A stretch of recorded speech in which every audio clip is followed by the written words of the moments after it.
রাব্বুল আলামিন কোরআনুল কারীমের মধ্যে বলেন, আস-সাওমু লি ওয়া আনা আজজি বিহি। আস-সাওম, সাওম শব্দের অর্থ রোজা। সাওম শব্দের অর্থ কি বলেন? রোজা।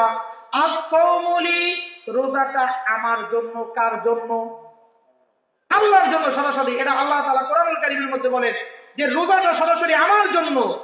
ওয়া আনা আজজি বিহি, এবং এটার প্রতিদান আমার নিজ হাত দিয়া দেব।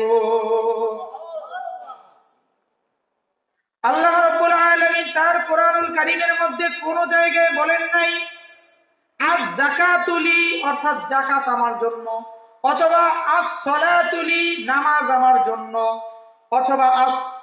অথবা আল হাজ্জুলি, হজ আমার জন্য। অর্থাৎ এইগুলো আল্লাহ তাআলা ফরজ করেছেন, কিন্তু কোথায়ও রোজাটা নিজের জন্যের কথা বলেন নাই, শুধু রোজার কথাই বলেছেন। এর মধ্যে কিছু কারণ আছে, আমি কারণগুলো বলতে চাই, আপনারা একটু মনোযোগ সহকারে শুনবেন তো ইনশাআল্লাহ। আল্লাহ রাব্বুল আলামিন কেন বললেন আস-সাওমু লি, অর্থাৎ রোজাটা আমার জন্য, রোজাটা আমার জন্য, এই কথা সরাসরি আল্লাহ তাআলা কেন বললেন? এটা শোনা আমাদের জন্য জরুরি কি জরুরি না বলেন?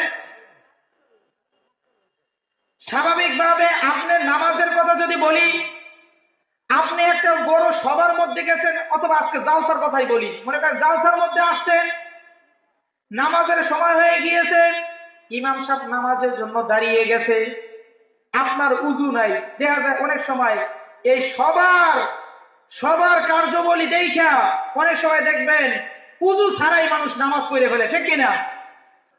কিন্তু রোজা এমন একটা আল্লাহ তাআলার ইবাদত, এটা সরাসরি আল্লাহ তাআলার জন্যই আমরা করে থাকি, ঠিক কিনা? আপনি পানির মধ্যে ডুব দিয়েছেন, আপনি যদি চান আমি পানির মধ্যে ডুব দিয়ে এক ডুব পানি খাবো, কেউ ঠেকাইতে পারবো আপনাকে? দেখার মতো তো একজন দেখবে, ঠিক আছে, কিন্তু কেউ ঠেকাইতে পারবে? কেউ ঠেকাতে পারবে না। অথবা বাড়ির কোনায় বৈশা একা একা পেট বইরে খাবার খেয়ে নেবেন, এটাও কিন্তু পারেন, কিন্তু ওইটা আপনি করেন না। করেন কি?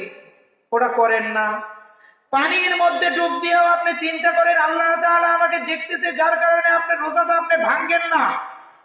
ঘরের কোনায় বৈশা ইচ্ছা করলে আপনি রোজাটা ভেঙে ফেলতে পারেন, পেট বইরে খাবার খেতে পারেন, কিন্তু আপনি খান না। এ কারণেই মূলত আল্লাহ তাআলা বলেছেন আস-সাওমু লি, রোজাটা আমার জন্য, আর এটার প্রতিদান আমি নিজ হাত দিয়ে দেব। বলেন সুবহানাল্লাহ।